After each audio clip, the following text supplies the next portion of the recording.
اب آتے ہیں ایک اہم سوال پر کہ دودھ والی چائے اور پانی والی چائے میں صحت کے لحاظ سے کیا فرق ہے۔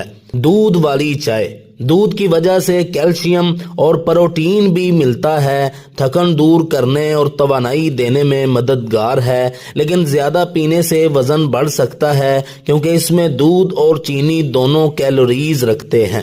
معدے میں تیزابیت، قبض اور نیند میں کمی جیسی شکایت بھی پیدا کر سکتی ہے۔ سب سے اہم بات، چائے کے اینٹی آکسیڈنٹس دودھ کے پروٹین سے کمزور ہو جاتے ہیں، یعنی اصل فائدہ کم ہو جاتا ہے۔ پانی والی چائے یہ ہلکی اور ہاضمے کے لیے بہتر ہے، وزن کم کرنے اور دل کی بیماریوں سے بچاؤ میں زیادہ مدد دیتی ہے۔ اس میں اینٹی آکسیڈنٹس زیادہ مؤثر رہتے ہیں۔ شوگر کے مریضوں کے لیے بھی دودھ والی چائے سے بہتر ہے اگر بغیر چینی پی جائے، البتہ خالی پیٹ پینے سے معدے میں جلن ہو سکتی ہے۔ خلاصہ یہ ہے کہ دودھ والی چائے ذائقے اور روایت کے لیے بہترین ہے، جبکہ پانی والی چائے صحت کے فوائد میں آگے ہے۔